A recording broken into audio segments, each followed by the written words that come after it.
Yes, thank you. It was not on, and Adam told me to do that, and I didn't. It's on now. Yeah, you did say you've done it, so I thought maybe you were just waiting. I purposely didn't say Thank you. Thank you. No, I appreciate it. There are a few extras. These are right off the town webpage. I just put a header on it again so that I knew what was in my file.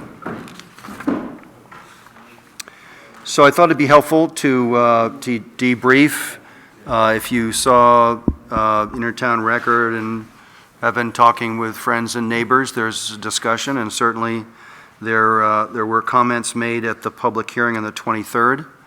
Are there any thoughts or comments firsthand? And then I thought we'd just flip through it to understand where we are. No?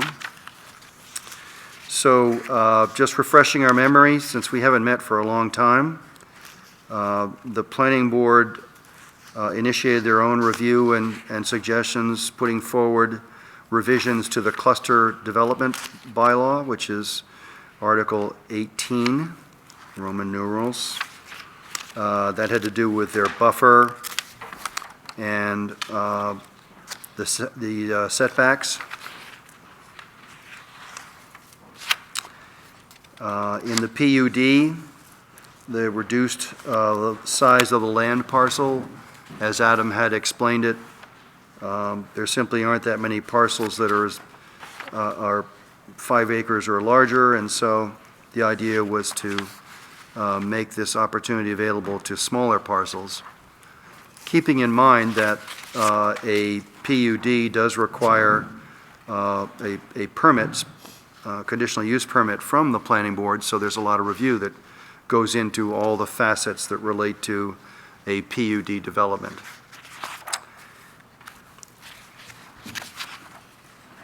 Renumbering that occurs by virtue of some changes.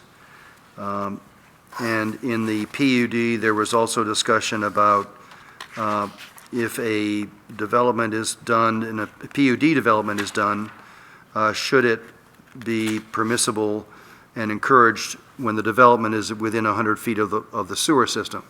The concept being, if the sewers are available, there should be some provision that they be used. That's the consideration was it was in the public best interest to do that.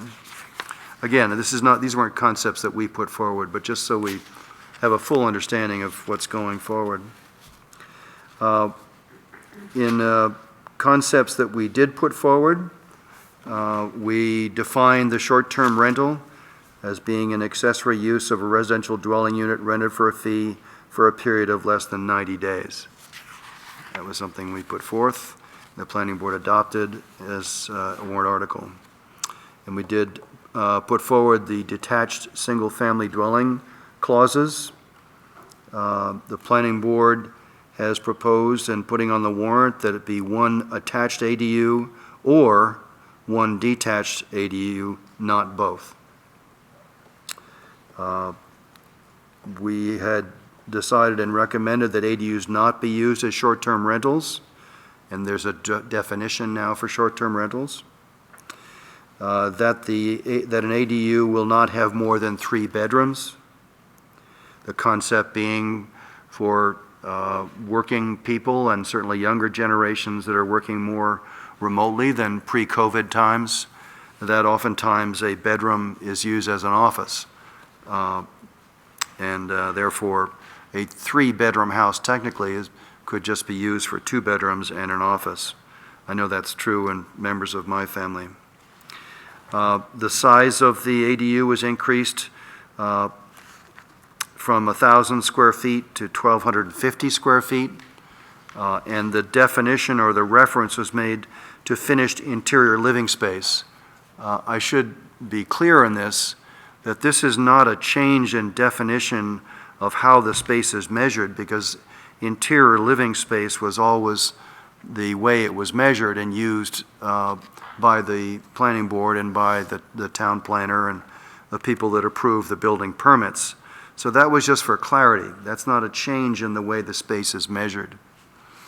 But the size of the unit was is proposed to be increased from 1,000 square feet to 1,250.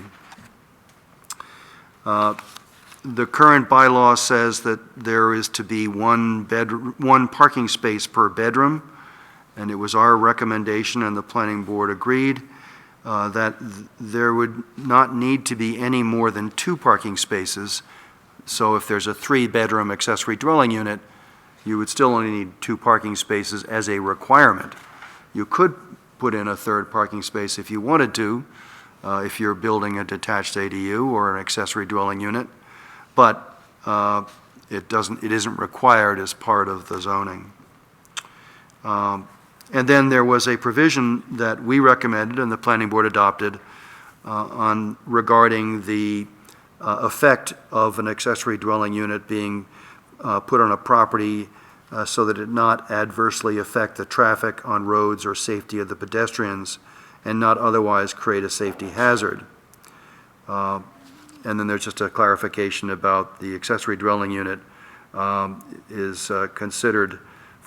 shall not be considered an additional dwelling unit for the purposes of determining minimum lot size or density. In other words, an ADU is exempt from lot size and density restriction if it meets the other standards, including the measurement standards and the septic standards and the coverage issue standards, meaning impervious surface, etc.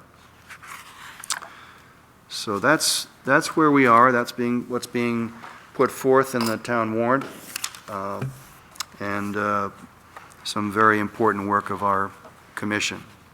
Any discussions, thoughts? No? Thought it'd be helpful to go over that, so we're all on the same page.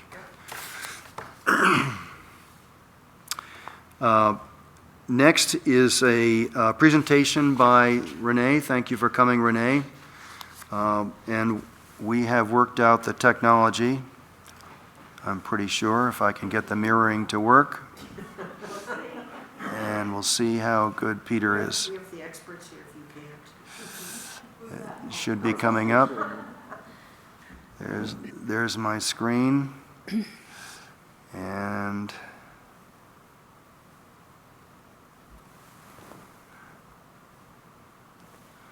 there we go. Is that up behind me? Yes, it is. Imagine that. Passed test number 1. How about that? Shazam. Okay.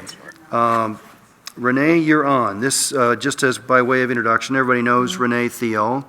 She is our navigator, our HOP grant navigator, representing our town and a few others, and also a planner at the Regional Planning Commission, Upper Valley Lake Sunapee Regional Planning Commission. So we had asked Renee, and she did give us a good presentation on the survey that was done for the regional housing assessment, which was done in 22 or 21. What is the date on that? I believe it was completed 22. Was it Yep. 22 and it's Early finally 22. completed? Okay. Yep. There's a 22, correction. early 23. I need to make in one of the minutes, but that's not a big deal. That's okay. But you had done the presentation on the public survey that was done and the data Correct. and what that meant, and that was helpful. That's in the record. But the employer side was also very enlightening, and you volunteered to be able to help us by doing a presentation. So tonight, we're going to hear on a review of the data that came from the survey that the employers in town submitted for consideration. Yes. So Renee, it's all yours, and if you would turn the microphone on, which it is, and when you need to change the slide, you need to just flag me and I'll do that for you.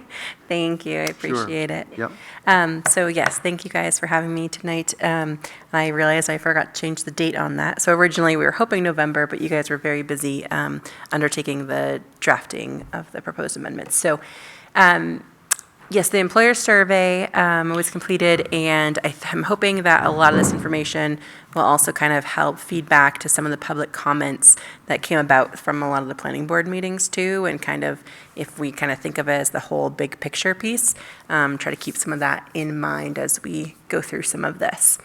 So there were, if you want to slide to the next one, 14 employer survey respondents. And they're comprised of the following categories. There's 5 or 6 of them there, if you want to scroll to the next. Yep. So we had a category of recreation accommodation, hospitality or food service was one grouping, professional, technical, or admin, education, healthcare, or social services, information, media, finance, insurance, real estate, et cetera, and then government were the big categories. So one of the questions that that kicked off the survey was, in a typical year, how many of your employees are X percent? Let me see if I have that here. It's not showing very well there. So 86% of the employees were full-time employees, and then part-time was about 13%, and then 2% seasonal workers from these 14 employers that answered. So a large bulk of full-time, year-round employees are represented in this data. With a tally. Renee, just Yeah. quickly, I have sent this out to the commission too, and Oh, we'll perfect. post it on the website tomorrow. So I'm sorry the colors aren't coming through as they should. That's okay. But Yeah. it will be out there, so keep going. Perfect. Okay, Sorry. no problem. I have it here on my phone, thankfully, and can reference to some of the points. And the tally of employees was 12,356 that the employers kind of cumulatively gave to us. So pretty good chunk of employees in your town there. When at full capacity, what proportion of the employees' positions are the following in reference to entry level, currently open, high turnover, and nearing the end of their career? The bulk of it landed in the young professionals and mid-career. So that's something to kind of keep in mind when you're thinking demographic of maybe salary and gross pay in that metric. One respondent was pretty high, saying that entry level was a large bulk of their employees, from 51 to 75% bracket. 3 of the respondents had the high turnover categories in the 26 to 50% range. So meaning 26 to 50% of their employees have a high turnover rate. So I don't know specifically, if I recall, I believe that lent itself more to the restaurant and that category that was answering. But don't quote me 100% on that, but I believe some of that stemmed from those higher turnover industries. Renee, Yeah. that doesn't mean that the entities that responded have a turnover rate of 26 to 50%. That would mean that your staff leaves, half your staff Yes. leaves every year. Yes. That's what it is? Yes, when Okay. at full capacity, how much of them are turning over, or where are they in their career? So whether it's entry level, is the bulk of your employees, the large response was that the bulk of the employees in the town were young professionals and mid-career.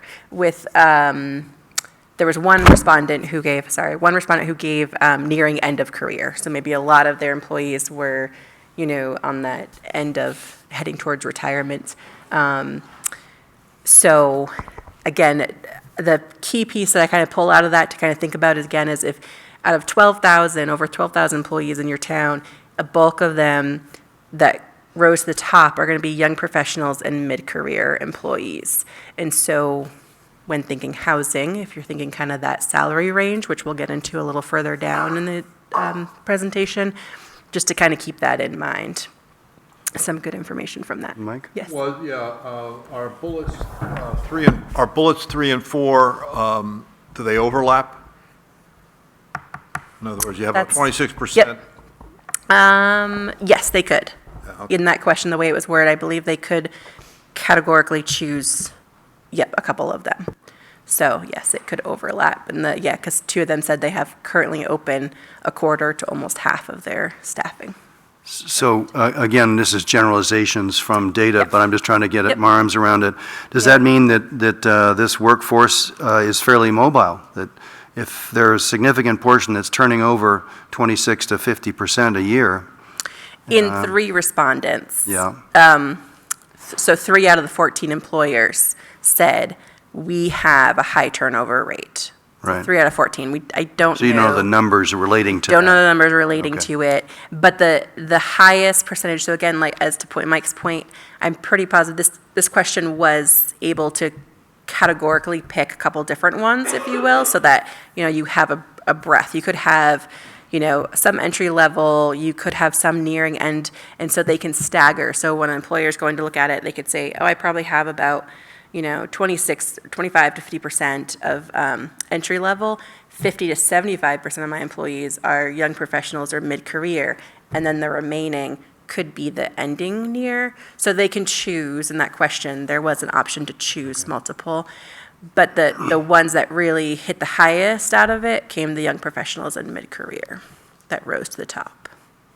It was that one was kind of a confusing Yep. one to I'm dissect. on the board of an organization that has a lot of direct service provider employees, and they have statewide high turnover ratios and high vacancy levels. So it's not just hospitality. Yeah, correct, yeah. Thank you, that's important. And so then, again, I think this was in '22, so they were trying to backtrack to say, okay, you probably ended your 21 year. So in 2021, approximately what proportion were your full-time employees earning? And I kind of tried to categorize this color scheme. So the green is kind of a healthy across the board answers, and this is showing each of the 14 across. So one line is one employer. And so we have two employers there that are showing us in the red. So a large bulk of their employees are earning between $0 to $50,000 is a large bulk. And then you have your two employers on the bottom in that nice green color that they have kind of a varied salary range. And so it also highlights here, if you look right there, smack in the middle, the 50 to 75,000 range. Many employers highlighted that as being 51 to 75% of their employees' earnings. So, kind of rounding back in the housing picture, what people can attain and afford in their budget. So employees are earning between that range. For the bulk of it in that yellow.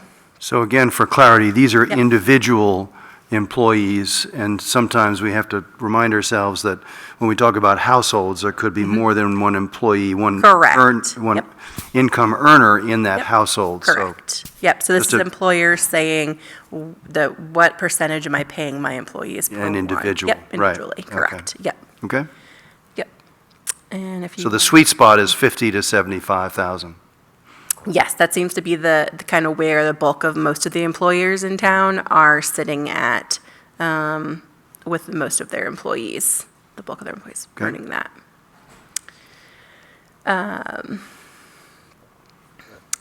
Just kind of some notes that were highlighted out of it was the majority of employers, the employees were in person, with the next tier being 2 to 3 days in person, because sometimes the remote question comes up.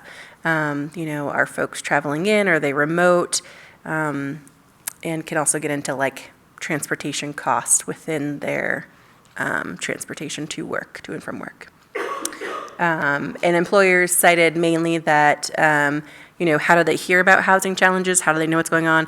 It's mostly their employees who are coming to say, hey, I'm having a hard time finding something, or I'm looking and this is where it's at. So that's where they're getting their information from, is mostly their employees for their information on housing. And then they asked as well, what types of housing are most helpful in supporting the efforts to recruit and retain employees? This is a multi-choice question, so they could choose a couple of them, they could choose all of them, they could choose however many. So, but the ones that kind of won out there you'll see is multifamily over 3 and single-family housing. And I believe we have it in here further along too, but one of the open-ended comments was mentioning how a lot of their employees are single individuals, and they just need a one bedroom, maybe a 2-bedroom apartment, and that's really hard to find. So I think that's where we're seeing a lot of the responses saying multifamily over 3 units that their employees are looking for, and that would help your employers in town retain and recruit for them. And so again, remembering that part of the reason for looking at employers when doing the regional housing needs assessment is to see what employers are needing to keep their town and economy viable and the growth happening for the town, so services can continue. So you're suggesting that a significant portion of this is for looking for rental housing? Yes. Single family, maybe not so much so, but multifamily ADUs and townhomes would be more rental? Yes, yes. I think there is I believe we touched on this one too. There is a question on rentals. Okay, we'll get there, as well. sorry. Yes, no, it's okay. right. You're good. And then tying into that transportation, the question of how far away do employees live. That was pretty healthy overall, with a couple of employers saying that their employees, a large bulk of them, that red again, kind of shading, 76 to 100% do not live in even an adjacent town.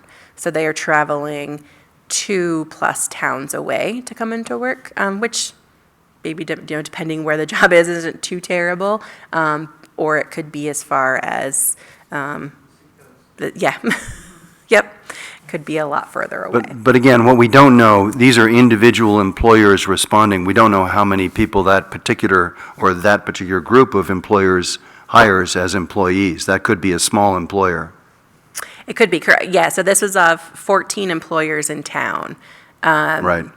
But the red one, for example, yep. it says 76 to 100% of my employees live in non-adjacent town. Yep, don't live in town, and they don't even live in an adjacent town. Right. So one of the businesses here in town doesn't have any employees. We don't know how big that is. I'm just trying to understand. Right, oh, like, it's hard to bulk, figure. Yes, yes. Which, yeah.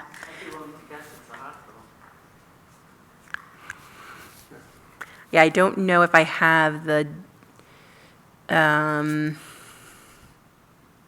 don't know if it actually gave in our data report specific which one. It might have given category, again, going back to the categories, it might have given which category, and I can certainly go back and try to find that. Well, we certainly don't want to breach anonymity. Right, no, because exactly. that would not be appropriate. Yeah, But it would be helpful. It could be helpful categorically. Yeah. To see which ones might be, suffering from that. Right, right. But you're right, that could be one employee, Yep. or it could be, 4. Right, yeah, what's the percentage, yep. Okay. And this is a question of, of your employees, to best of your knowledge and ability, are they renters or homeowners? And this one's a shaded one, so it's a little hard to see. I don't think, can I blow it up a little bit? Oh, there we go. Is that better? Yeah. So the first dark green is 0 to 25%. So again, they could choose a little bit of each of what they think, their homeowners are, or renters. And homeowners win out. That all the respondents, 14 of the respondents said, a large bulk of my employees are going to be. Am I on the right one? Sorry, let's let you see this. Sorry, Renters, can I homeowners. Nope, help you? That's okay. You're good. You're good. For some reason, it just shrunk the graph is slightly different. I don't know why. That's okay. But the large majority are homeowners, but 12 of the employers did say that a pretty good bulk, about 75% are probably renters of their employees. So, or 50 to 75% are renters. That's interesting. Bulk.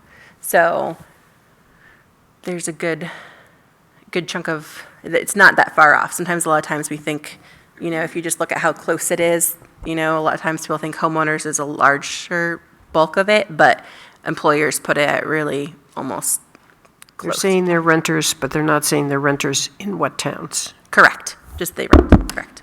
This is just the employees from the town. What's their makeup? And then availability. So we asked, this is exactly the question off the survey, how would you describe the availability of housing options where your business is located? And every single one of them said the same exact answer of very limited housing options.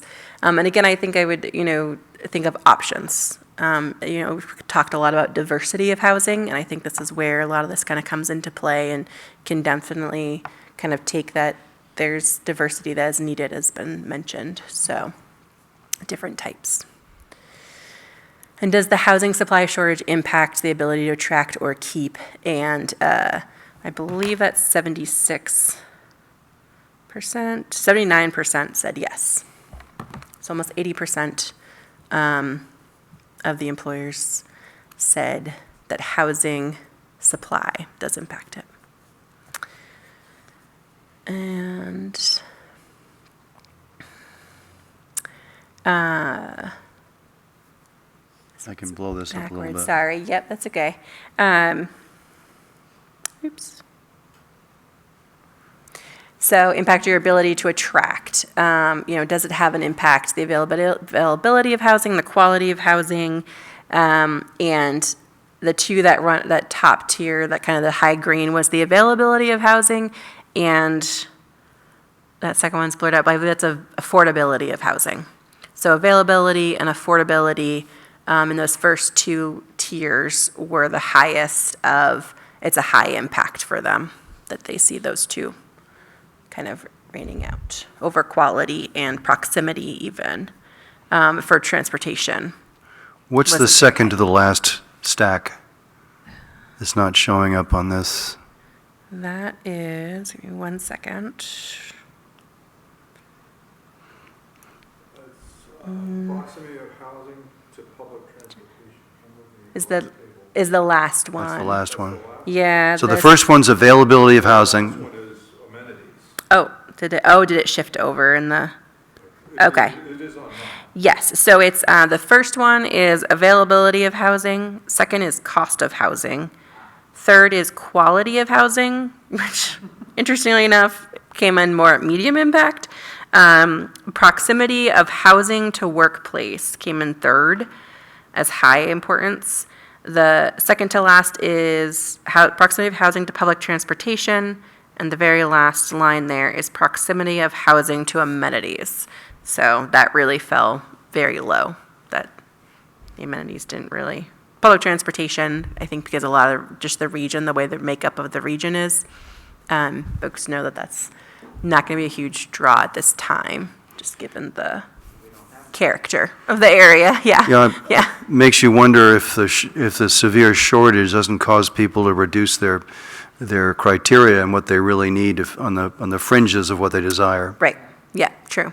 Like the two highest that, if they're having to answer is the availability and the cost really drives it for them right now. Exactly. That makes sense. And then we kind of asked what strategies are they trying to initiate to bring about secure housing for employees, and if they were interested in learning more, if they were currently doing it, where they could see it maybe, or wanted more information and maybe to collab with other employers in the area. So down payment and or closing cost assistance, a lot of the employers were interested to learn more. And then a few were like, I'd be interested to learn more and maybe a coalition with other employers to kind of see what we could pool together to bring forward. Rent subsidy, one employer is already providing this, which I thought was really interesting, and a few others were interested if, again, the coalition with other employers were an option. And then homebuyer education rose to the top as really wanting interest and information on being able to inform their employees on, what can we do to help you get to the point, whether it's home buying again or to first-time home buyers. So. Renee, have you ever heard of a employer coalition being formed like that?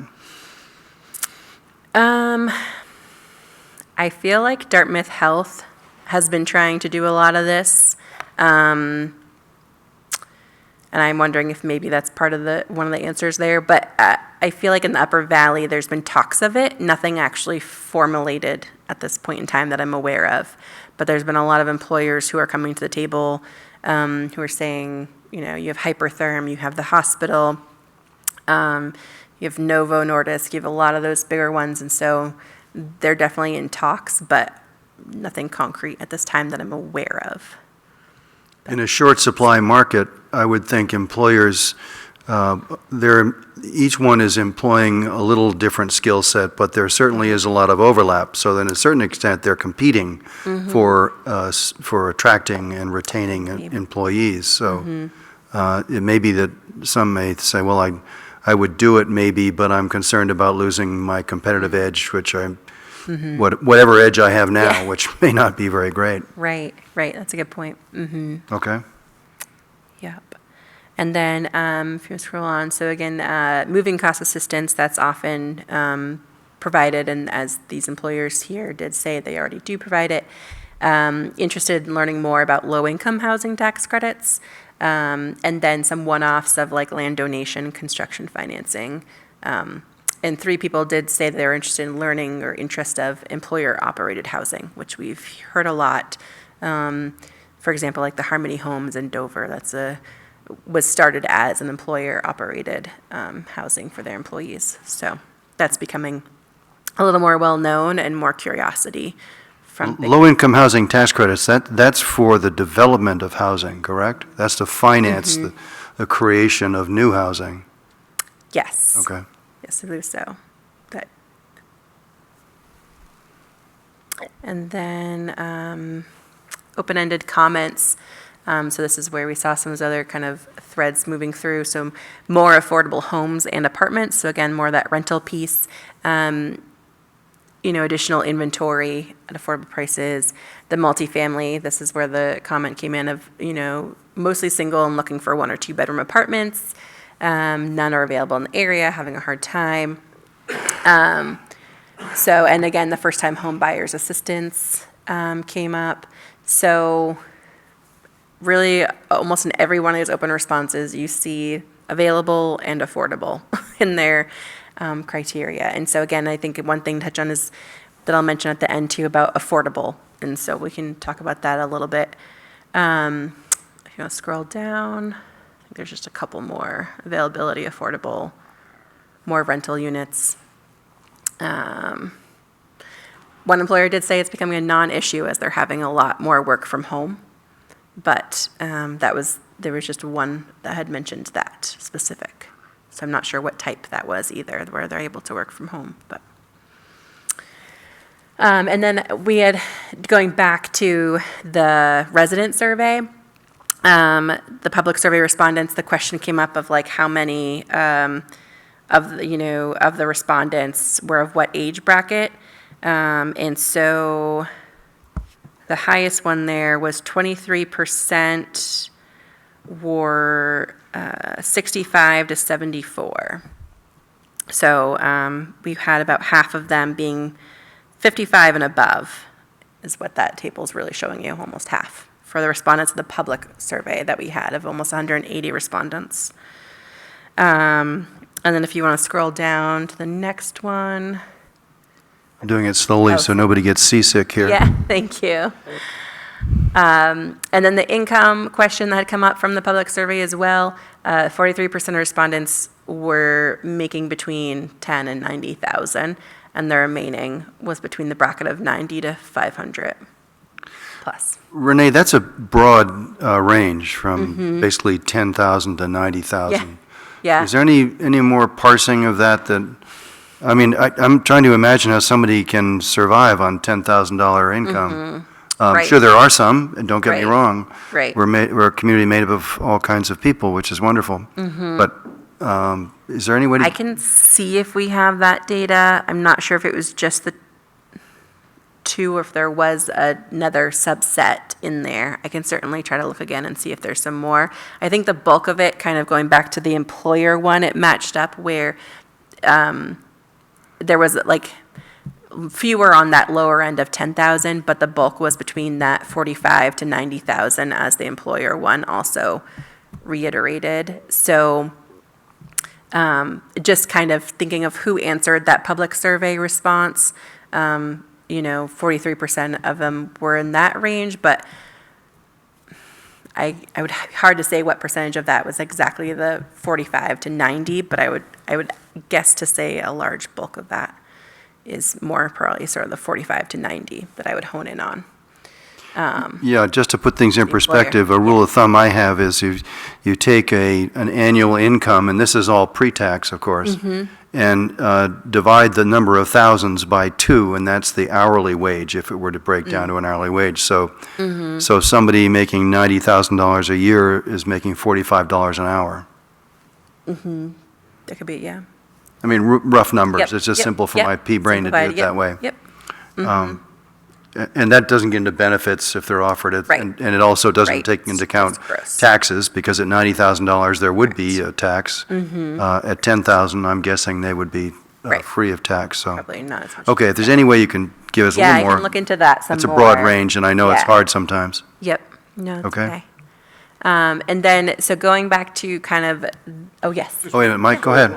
Yeah, so if I'm reading the pie chart back a couple, nearly 2/3 of the people that responded to this survey were over 55.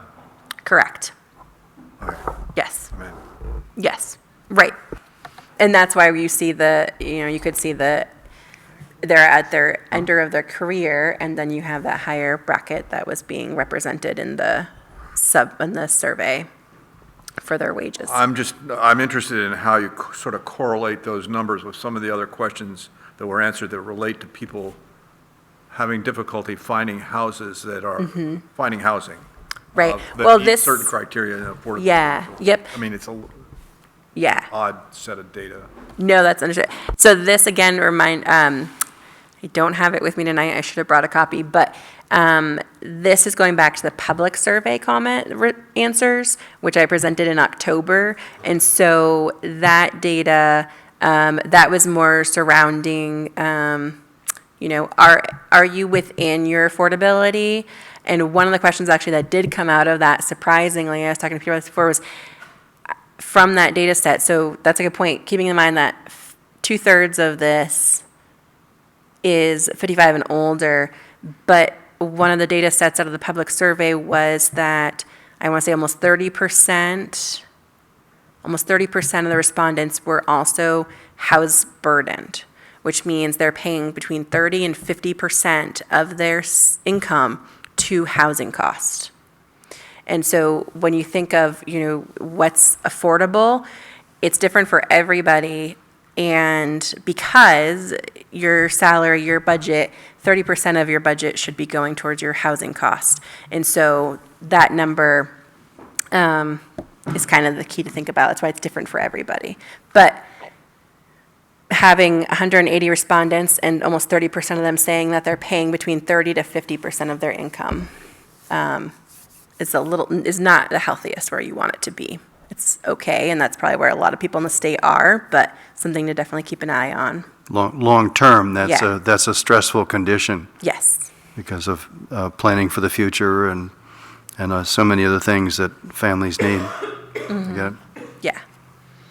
And then if you want to scroll down, sorry, I'm going to jump back to the, so just again on the affordability, I just wanted to supply some information, and we don't have to get into all of it tonight. I don't want to take up too much more time, but to kind of look at. So this is from HUD. So when, people are talking what's affordable, what's the area median or median family income, MFI and AMI are kind of the terms that you'll hear, the lingo. Merrimack County is at 116,000. That's the average, the median, sorry, not average, the median. And so keeping that in mind, what is affordable, or where do people hit as, so a person's family of 4 with 80% income, HUD says, okay, 88,000 is where they're at. And so that's kind of what they're using for their metrics. And if you want to scroll down to the next one, I kind of parsed out, yeah, go ahead. But before we go there. Yep. The definition of workforce housing applies to what rows of this information? All of it in here, 80% and less workforce housing. Okay. For renters, it's a different number than for homeowners, right? There are different I'm thinking Table, specifically yes. workforce housing now. workforce housing, 60 to 80% of the income. So I would say it's you're definitely your bottom level there that says 80% income. And then just above your 50% income there at 55.4 is for home owning, correct? Workforce housing, 60 to 80% of AMI is considered workforce housing. And then renters, I believe, is a slightly different metric. It's not based on a family of 4. It's based on, I want to say, 3 for some Family of reason. 3, I think that's it's family right. of 3. Yes, Yes, that's thank right. you. Yeah. So home owning is family of 4 numbers they look at. Rentals are family or size of 3. At 60%, right. So I don't really understand this table when it says persons in the family. Let's just look at low 80% income. Click for more detail. It says if there are 4 people in the family, Yep. they would need to make 88,650. That's so That's if what they someone- make? If someone, a family of 4, is making 88,650, they are considered 80% of your area median income. Okay, So they could qualify for HUD or for income eligible for different programs, potentially. okay. So then the $116,000 Yes. is for how many people in the family? That's just what HUD on their data of how they scrape it, that's what they say the median family income is, and it's a family of 4. So 116,000 is for a family of 4 at 100%. Yes. Okay. Yep, and then they take the 80% and knock it down, and then there is a link, I think I sent it to you, or I can certainly send that to you, that explains HUD's whole, and like how they scrape it, and how they, because it's not exactly how I thought it would work, considering that 50% is not 50% of 116. So they have a formula for it that goes into why that 50% is actually less than. So one of my goals is to create a little tabulation. So this is all very clear, because it can be lost in a morass of numbers, and numbers that you can't remember, because they're always Yep. changing every year. Yes, that's true. And it's jumping from individual income, that we were talking about employers Yep. and employees before, Yep. to family income. Right. From rental, from home ownership, which Ownership. is different number of Yep. people in the household. So I think we really need to boil this down, so you could almost put it on a single advertisement in the paper and say, just so you're aware, here's what it is this year. Yeah. Yeah. And maybe you can work with me so we can do Sure. that. Yep. The story is very telling, but it needs to be boiled down. So the next one I did slightly maybe of that. I know some of the public comments that kind of came out is, a detached ADU at, $300,000 to build is not going to be affordable rented out, right? That was some of the comments that we heard, and some others. And so really, one thing I would focus back on is what is the AMI, and then what does that break out and look? And again, this is all on gross. As Peter mentioned earlier, it's without taking taxes out, et cetera. So if you're looking at 100% AMI, that someone's making 116, 30% of their income going to housing costs is $2,900 a month. And that's for a family of, That's just 100% AMI. Just if someone is making $116,000. Okay. Or family, however, or if this is the household, Yep. they're affordable, to remain affordable at 30% is $2,900 a month. Okay, so that would equate to a mortgage payment? Yep, and And taxes. including taxes and insurance? Yep. Okay. And if it were for rent and utilities, Right, yep. then it would be Be about the same. I don't think that, I'd have to double check, but it's still, if you're still making that 116 and you're still trying to keep it under 30%, then you would still fall under the $2,900 even for rental. okay. But I will double check that. This was just kind of a very rough, you're taking the annual gross income, you're allocating 30% of it, divided by 12. What does that really boil down to and look like for folks? And so, and again, this is all gross, and so then if you were to take that 80% family of 4, who hits that mark at 88,650, and break that down, they're looking at a monthly payment of 2216, all inclusive. And then so on and so forth for, Mike, do you have your mortgage calculator available? Okay. Just wondering if, for 100% AMI, $2,900 a month, what does that equate to in a mortgage you could secure, assuming you can come up with a deposit? Well, I don't know, plug in, what are current residentials, 5? Okay, never mind. He's our banker, so we call on Mike. Sorry to put you on the spot. It's funny, I did pull that up when I was doing this out of curiosity, and I don't want to quote the wrong number, so I won't say it, but I did pull it up out of curiosity. It wasn't quite hitting the mark, if I remember of what's in the market. But And I would also add that I went through this last year as to what the HUD and New Hampshire Housing Finance assumes as cost of utilities. And it's a pretty frightening number. So from a renter's perspective, you need to knock off a big portion, $200, $300, if you average it out for the whole year. Right. So, sorry to interrupt you, but I'm No. trying to boil this into stuff that I can remember. yeah, yep, absolutely. So I think this is just kind of like the starting point again, that I just kind of wanted to pull together to kind of show those numbers and what they look like monthly. And so, yeah, this is something that can certainly be built upon and or pulled from other resources too. And like you said, the rental equation, can definitely look into New Hampshire housing a little bit more and get some more of that data. But, Great. yeah. Any questions, or we'll open this up to the public. Have any questions?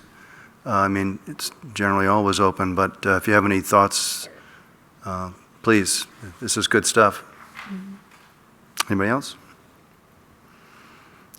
Renee, I have one question. When you presented the public portion of the survey, and you've done some of that here too, thank you. Yeah. You've reiterated it. I made a note, and it's in the minutes too, that you were going to try and pull out some written comments from the public surveys, and sometimes they're very telling, things that don't fit within the questions that you've asked, right. but things people felt compelled to express. Yes, unfortunately, my battery is dead, but I will try to get that to you as soon as possible. I pulled out, there was quite a bit from that one. Well, almost 100, almost all of them kind of had an open response. So I would estimate about 150 open responses or so. So I've started that, and I can certainly try to get that along to you all, so you have it as well. It is anecdotal, Yeah. and it's hard to categorize them, so you don't have to write every one, otherwise Yes. we'd be reading a lot. Yeah, But it's kind of. if there's a way you put in can group them buckets. Yeah. and bucket categorize them in general, not necessarily statistically, but get something out of it. themes. Yep. Yeah. For sure.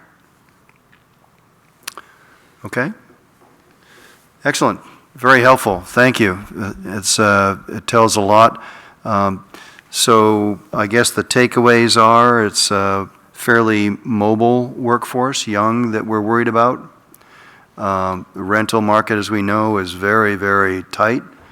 And so the balance of home ownership and renters, home ownership is a little higher percentage, but it's pretty close to being on a par. And the numbers for the employees being able to afford living, securing housing is tight, and there are a large number that are overburdened by virtue of their income because of the cost of housing. One quick comment, gratuitous perhaps, is that this housing issue really is a cause for the broader problem we have, which is demographics. We have a people problem, and the people problem is demographics, of course, and it's affected by housing, but it also, the people problem affects the economy. So it all boils down to demographics in my mind, and we're going to talk about that in a little bit later when we get down to where we're going from here. Terrific. Thank you. That will go on our webpage, so it will be accessible. And let me turn off the mirroring so you're not staring at my screen. There we go. So the question is where to go from here. Perfect timing. I would propose to you that the vote on March 12th and the town meeting March 13th is going to be very telling for us as a commission and for the planning board. Our job clearly is to serve the public and the voters, and what they decide on tells us what we should be doing next and focusing on. We also, as advisors to the planning board and the select board, look to them, as we did this year, to hear what they think in particular we should be studying and recommending. So it's going to be very telling, and I don't want to get into predictions at all. But I think what we need to do is to think about what to do next. And my gut tells me that we should seriously consider, get as much as we can afford, get into the world of community engagement, is to do some of the things we did before, which were very effective, which were putting on some forums, some town-wide forums, or fora, I guess is the plural form of forums. And in topics that, of course, start to put better definition and clarity on the real need, on what the issues really are, so that we can then start to apply ourselves to solutions. And as I said a minute ago, not to be repetitive, this is really a demographic problem we have in our town, and it's not unique to our town. We've rated it all over the place. It's related to demographics, but it's also a function of housing that is tied to demographics. So that it could be very compelling if we went to our format that we did before of educating ourselves and the community, having events that are large so that the public could engage in a comfortable environment, sort of an academic environment, perhaps at Colby Sawyer, if they would be so kind to sponsor, and put that together with another motive or goal that we had, which was to understand what is the inventory, what do we have now, who are we, what do we have as far as housing and houses in different zones, and boil it down to as much statistics as we can, but not in the form of Excel spreadsheets, which can make your eyes hurt, but as much as we can into graphic form of mapping. And as you will remember, Steve Whitman and his colleagues of Resilience Planning were charged with that, and we have been paying some of their services as they dig deep into that data. Adam's not here, but he could attest the fact that Zach Borinsky, I think his last name escapes me, but is a colleague of Steve Whitman's who is really good at this kind of analytical data, and he has been successful at extracting the database from the assessors and attaching it to a map, to a GIS map, which has been very exciting. It's very rudimentary at this point because it is so expansive, but the point is that you can interactively ask a question of Zach, and we've had 2 brief conference calls. If you exclude this type of property, or if you look at just this type of zone and these types of residences, how many townhouses, or that kind of thing. So back to the point of a forum, I think, and suggest to you, it's totally up to you, that a forum where we could educate ourselves and the public on what are the demographic trends of New London in particular, but it relates, of course, to the region, as well as the inventory of what we have in town as far as types of buildings and housing, and where they exist by looking at the map, and also a spreadsheet, so you can pull it all apart and see what's there. That could be very exciting. Now, maybe we need to do that in 2 forums, but it would be a big step forward to help us set our future goals and also to educate ourselves. So I propose that as a possibility. And the last thing I'll mention, of course, Steve Whitman and Resilience Planning will have a conclusion to their study, and they're aiming to do that. Adam and I have had conference calls and trying to help shape how that will go. But also, I've been badgering, I think is the best term, our friends at New Hampshire Housing Finance, first of all, to see how our grant funding is coming. And I'll jump ahead briefly. The answer is, It was quiet for a while, but it seems that there's more activity in the decision-making on that issue. And so we're cautiously optimistic is what they said. But to the point of my badgering New Hampshire Housing Finance, they have an individual in their staff whose name is Heather McCann. I think, Kim, you attended one of the Housing Academy events where Heather spoke and did a review of the demographics. And she's really sharp and expressive and well supported by graphics. So with respect to the demographic side, it could be Heather McCann at New Hampshire Housing Finance put together with Steve Whitman regarding the inventory. So that's a vision, and I wouldn't propose that any of this would occur before town meeting because we need to listen to the electorate.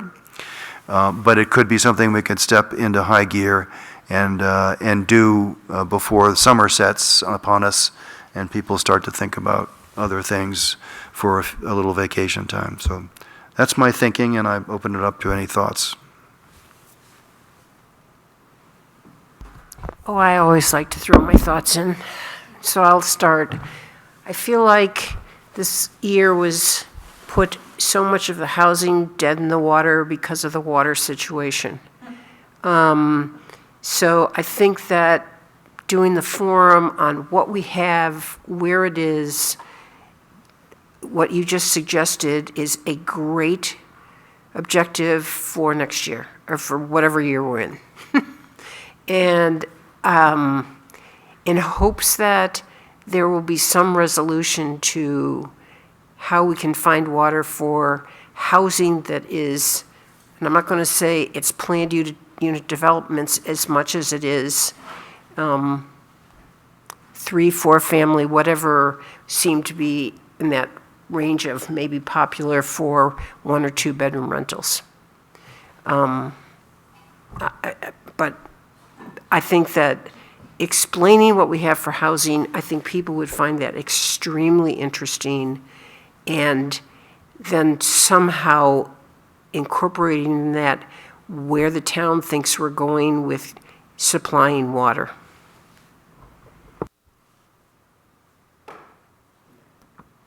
So what do you see, what's your headline for this event? And what's the presentation and what's the draw? What are people wanting to come? What's the headline and what's the goal? You're ahead of me by a long shot. It would have to be, what's the goal? The goal is education of facts and where and trends, so that we know who we are and what we have. That's the general goal. But how it would be categorized and marketed and sold, I don't know. I'm not that far along, but I think we need to look more introspectively at facts.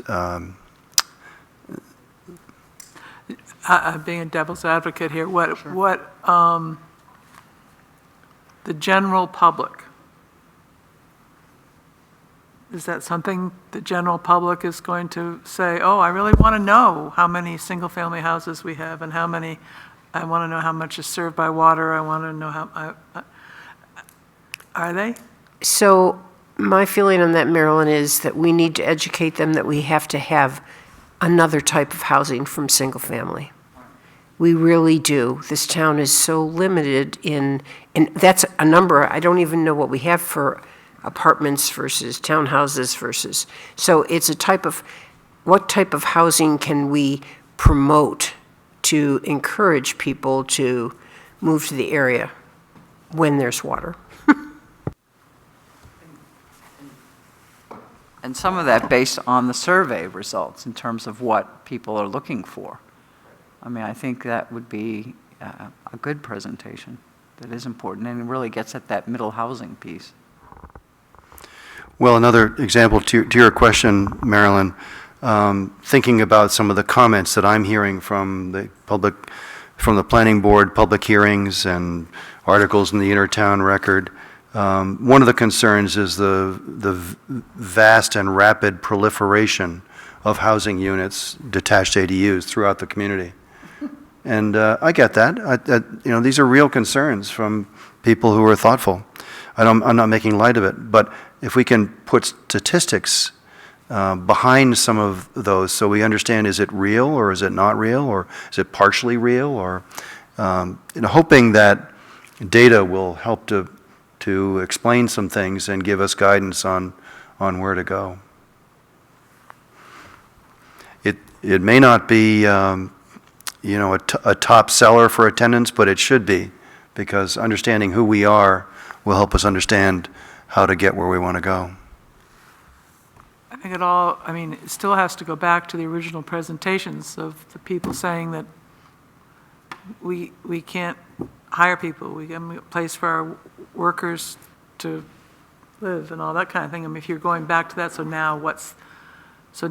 here's what we've got, here's what we need, how do we do that? Is that the kind of thing you're thinking about? I think you have to revisit and re-energize people, understanding that people can't find places to live. In fact, I had an appointment at the hospital yesterday morning, and I was curious. She was talking about driving down from Molten Borough to get to I don't know if I was her first appointment or whatever, and I was immediately curious as to whether she was living there because she couldn't live here or not, and she wasn't. She was a day, what do you call them? Traveler. And it was fine for her, but I just immediately asked because I was curious. But she wouldn't have been able to find any place to live anyway. But Interesting, I asked a PT where she was coming from, and she's driving every day up from Manchester.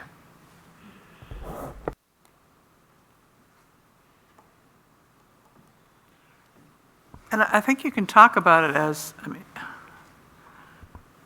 people that are afraid of the ADUs, I guess maybe you can't talk about it with them, but I would say they're, even in the limited way that we were able to get some movement forward on it, that they're a step in the right direction of providing some more affordable, maybe less expensive to provide housing, but that it's clearly not enough. And I think you have to go back to the facts of what's going on in town when people are trying to find people to hire. It's crazy. Some people have done really well, and they're sticking with who they're sticking. Look at Tucker's. They've been able to, I don't know what they do, but they probably pay them well, and they help them probably. But I think that's where it starts back again, is okay. And then you can tell what we've got. Here's what we've got, and this is why people can't find places to live. I think the community forum concept and a real sort of educational process over the next year can be extremely helpful. One of the things that, there was a lot of concern about how much growth would result from these initiatives that are proposed to be in our ordinances, where in fact the single largest limiting factor, for example, the Twin Pines, was the availability of water. And there are other limiting factors that are not legislated here that I would be helpful. People can choose to come or not, and whether this will be a big seller or not is an open question. But people can choose to come and learn about it. And before we got into that conversation with Twin Pines, I didn't realize that there really wasn't any water available in the pipes to come in. And so what do we as a community want to do about all of that? All of those multiple variants of what causes people to live here, and what impediments are there for those people who do want to live here? And it's all over the place in terms of the jobs. I was traveling. I was getting ready to get on an airplane to go on vacation a couple of years ago, and there was some guy getting on the Dartmouth coach with me who commutes to Boston. I live in northern New England, so I don't have to ride the train in New York City, or didn't. That was a long time ago. So, and then you've got people who maybe will come up from Manchester to work here, perhaps because they like Manchester and want to live in a more robust community. More robust meaning more restaurant options, more shopping options, and so forth, than the stretch of land between Lebanon and Concord provide. So I think the educational process has the potential to be extremely valuable to our community to understand what it is about New London that people like, and what it is that constrains our ability to allow other people to live here. So it's a good move, and I'm looking forward to it. And the other thing we're going to consistently run up against is I don't want to say this the wrong way, but people that don't want people to come. And there's a lot of those. They're a very strong group of people that just say, well, I don't care, you know? And they don't hear the argument about, well, the life of the community, all kinds of things that change when you just close your doors and say, I want it just the way it was. Yeah, that's interesting that you raised that, because I've been giving a lot of thought to that. I read an article recently about how, and this is on a global scale, but the country of China has all of a sudden become really concerned about the fact that their birth rate has gone down. And we all know why, because originally they made it very difficult for families and women to have more than one child. And now they're sort of discovering that that wasn't such a good idea, or maybe it was for a while, but now they're creating incentives for families and women to have many more children. But the article was talking about what happens to a country when they don't have a growth in the lower age cohorts. And it made me think about what could happen to our town. We all know the demographics, and hopefully a presentation would bring this out. I'm sure it would, which is eventually the community kind of ages out, and it's not going to die completely, but it loses its vitality. You probably know, and there are lots of examples in an economy perspective where a town has a vibrant downtown street because it has retail and a few restaurants and some residences mixed in, and it's lively. And it doesn't take much for change to occur that occurs with any population, where all of a sudden that street that was once alive has over a period of time become dead. And we've all seen towns where that happens. Well, think of that on a broader scale in a town. It wouldn't just be the downtown, but it could be all kinds of other things. It's just the vitality is no longer there. So my theory is that the population is changing whether we like it or not. It's growing older. People need different things. So if we try to lock it up and say we're not going to change it at all, we're not going to do anything because we like it the way it is, then it's going to grow in ways that are going to be very painful. And we have to change. The question is how. I think, Meryl, there's a slight difference between the two phrases that you and Marilyn used, and you used, I like it the way it is. Marilyn used a phrase, I liked it the way it was. And I think it's important to understand what was means. New London was a very different town in 1960 when they started building Barrett Road. New London looks very different today than it probably did 20 years ago.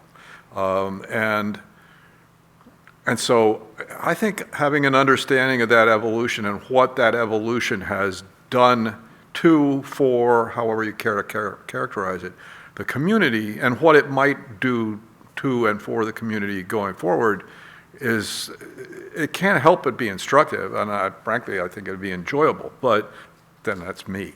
So I think the conversation I think is a good one. I mean, I've talked, anyway. I always remember being so impressed when they had, what was that, in the Baptist church, when it was that presentation about communities. Oh, Community and Consequences. Community and Consequences. Yeah, it's a video. And they had a good turnout, and there were speakers from, Tom Mannion was there, from the visiting nurses and everything. And it was so telling to me that one of the gals from visiting nurses, and I honestly don't remember who it was, spoke and said, is what people don't understand is that if we don't change in some way, when they call, we won't be able to answer the call because we won't have the workers. And you have to make it that personal to people to understand that, hey, you may need someone to come and see your husband who's 85 years old 3 times a week. You know, we'd love to do that for you, but we can't. We don't, you know, we don't have enough people working for us because they can't find places to live. And you've got to find reasons to make it personal. Good point. It's a good point. Already happening. I'm sure We're it behind already the ball. is. We are way behind the ball. Well, and we've seen the VNA Yeah, the letter. decrease their geographic area, right? Because of staffing. Yeah. Great. Well, my promise is not to let meetings go on too long, but let's think about that as our goal, and plan accordingly. I did make a quick note here, Marilyn. Thank you for mentioning that. The Communities and Consequences Roman numeral 2 book is out, and I think there may be a video that goes with it. So I'll take a look, and that might make some. Do you know anything about that, Renee? Yeah, I was going to say, I think New Hampshire Housing has also done some conjunction strategies going forward with them as well. There is, I believe, some shorter videos out right now through PBS. I think it's on their New Hampshire Housing website, but for Communities and Consequences too, I think they're a little shorter. But yes, I think there's more in the pipeline coming, and I think that would be a great opportunity to kind of address some of those other issues that book raises. So Again, bringing home the issues that we're grappling with. Okay. So jumping ahead, we need to think and vote on a chair and a vice chair, reminding us all that Amy Kaplan had stepped down as she was vice chair, and she has stepped down from the commission for personal reasons. And we also, in our rules of procedure, had set forth that every year, and in fact the statutes, I think, says every year that the chair should be reelected. So I would entertain a motion for chair and vice chair. Tom Vanetta is not here, nor is Winfried, but I would suggest their terms are expiring, and I'm not sure that they're going to remain because of their personal commitments. So we will be looking to rebuild. We'll miss them dearly. But right now we need to plan and establish a chair and vice chair going forward. What do you think? Tonight? Well, Congratulations. No. I've got, no, thank you, but not this year. We're all, We've all got, Yes, I'm sure we all do. And I'm saying, maybe we I should. said it first. I said second. Oh, and I'm not on, I said it first. Can we delay, assuming you would accept continuing as chair, can we delay the vice chair to see who, no, we have to go, the town appoints members of this commission, correct? correct. We are appointed by the selectmen. Yeah. So it sounds like we may need more people because, anyway. Right. I mean, Right. it's tough to be vice chair when you first come in, but I don't know. I've been communicating with the town administrator and town planner and thinking, and we have volunteer forms, hopefully that people will submit if any of you are interested. It's very important. We staff up with people who are thoughtful, as we are, and willing to put their shoulder to the wheel. So with respect to my being chair, just to cut to the quick, I would accept, but I hope you understand I have no aspirations. I feel passionate about what we're doing, and I appreciate your nomination. But I'm also anxious at any point where my skill sets and my capabilities are no longer the best for the application. I have no ego to grind here, so I'm happy to be supportive in a non-chairmanship role. So, The answer was yes. I think I heard that. But to bring the question up, is it required that this election be held this evening, or? No. Oh, okay. No, So but- we need to think about this Yes. And have No, a. you don't need to think about it. Well, that's true, it's already decided. That part's You done. clearly do not need. But to we need to staff up the commission a bit and consider what we want to do about electing a vice chair. And are we sure that neither of them are coming back? I spoke with Winfried at one of the last meetings privately, and he is retiring, as you know, from his role in the school system, which is wonderful, done a great job. And I think he's inclined to use this as an opportunity to do some different things. Tom Venata mentioned his travel plans and personal commitments would probably preclude him from continuing. I mean, he wanted to leave on good terms, and it wasn't leave anybody hanging, but, and I think Winfried said the same thing. I asked Winfried, would he have any trouble staying through March, because that's when the town vote is held, and he said, oh, I have no trouble with that, and I think Tom would feel the same way, although Tom is out of town for 2 months, still is at this time. So the answer is we're missing Amy, Tom, Winfried, and we're working on some prospects, but we need more people. So let's, oh, Who go ahead. else isn't here? I mean, Alternates. oh, the alternates. Yeah, Randy That's and Steve. Randy and Steve. Yep, and Nancy is an alternate, yep. Didn't realize that. Thank you. But you're almost always here, which is good. So just thinking, we don't have to make any decisions at all, but I don't know about Steve or Randy. I mean, Steve, maybe, who knows? I mean, at least they know for vice chair. They know the system. I don't know.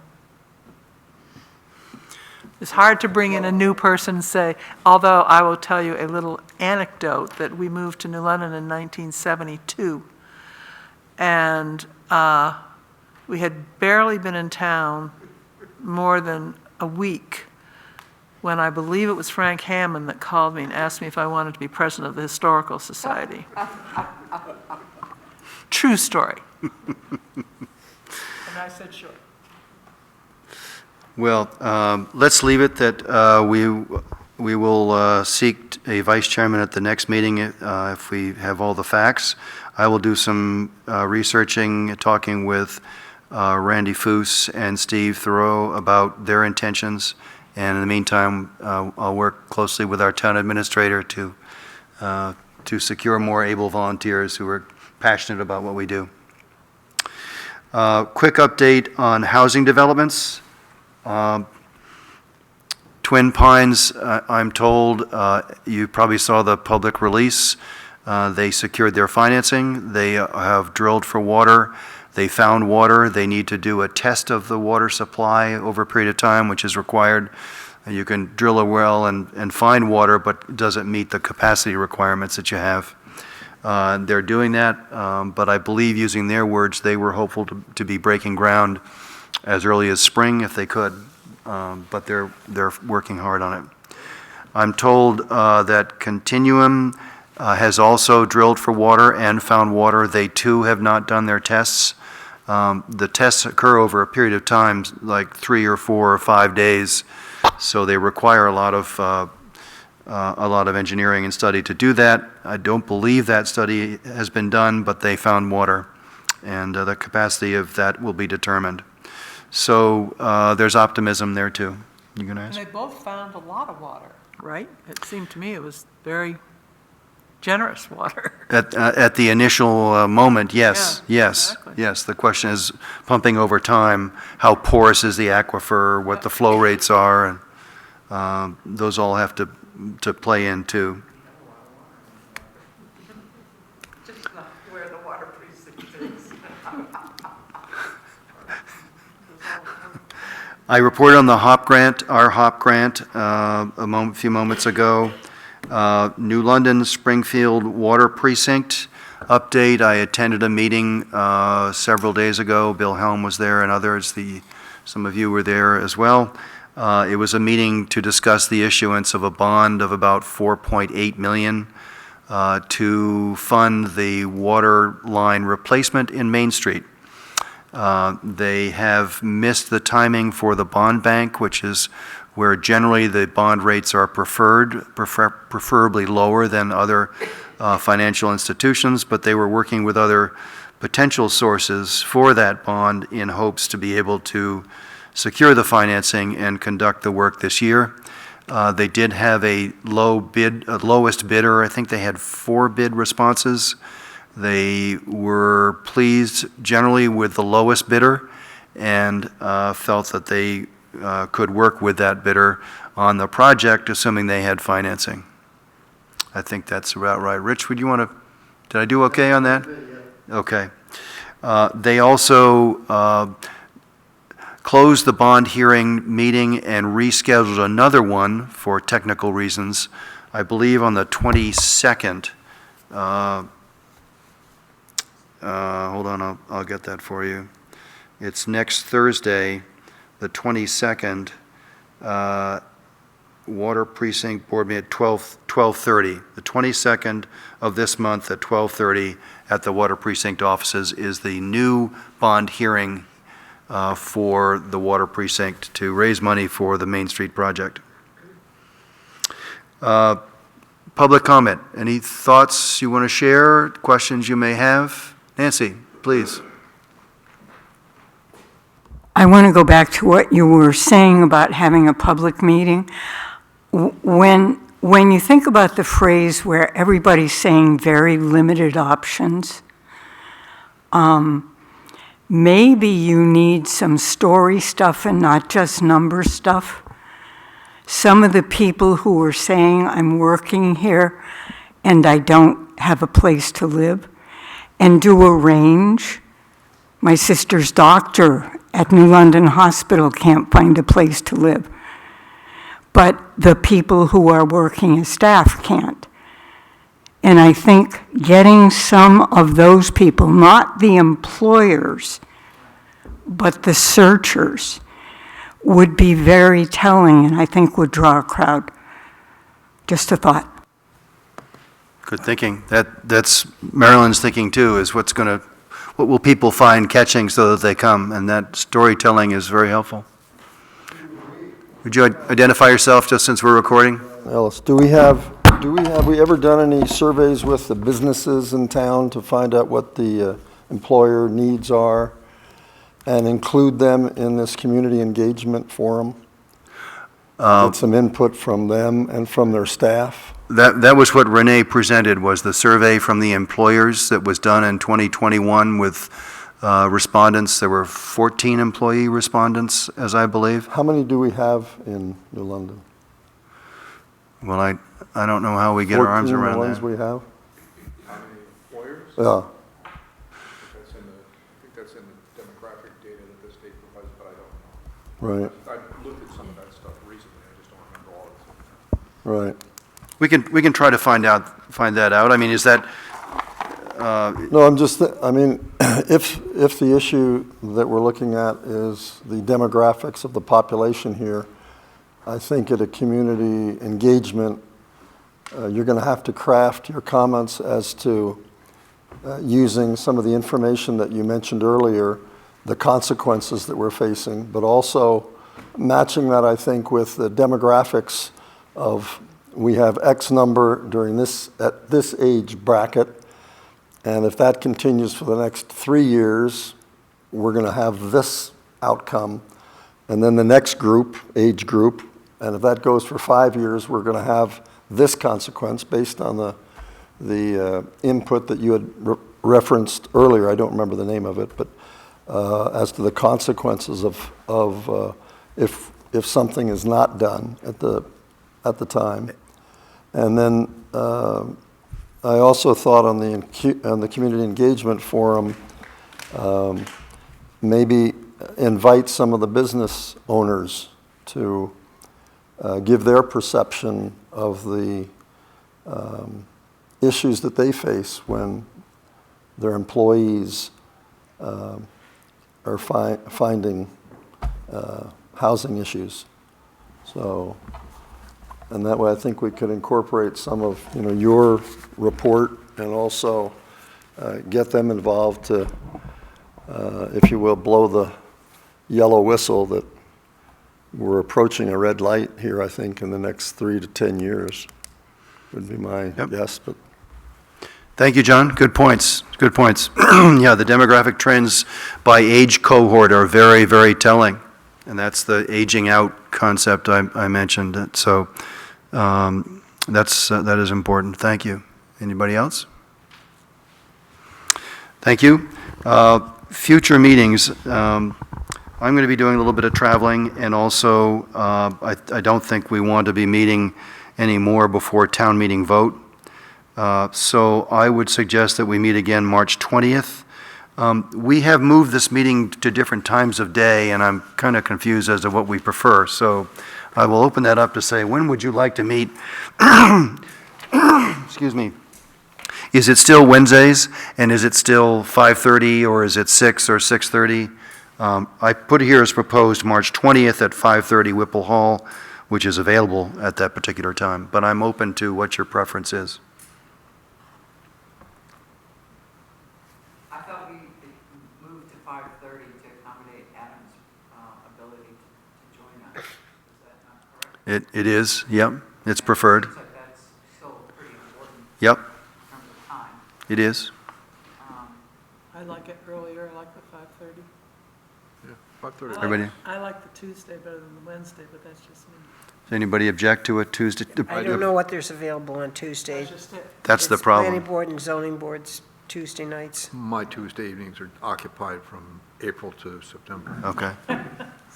So it sounds like, and generally Whipple Hall is more available on a Wednesday because of because of the planning board conflict and others. So it sounds as if Wednesday 5:30 is okay, if you can make that work. So is March 20th good for next meeting? I Okay, won't be here, but don't First build day's it around the me. day after the first day's. yep. See your mouth moving, I have no idea. I know. I state I don't want to be vice chair at this meeting because I won't be at the next meeting. Oh, so, Oh, good girl. oh, deflected. Okay. In the minutes, please. I missed my promise by 5 minutes. We're now an hour and a half over. And so I will entertain a motion. Thank you for attending. So moved. Any seconded?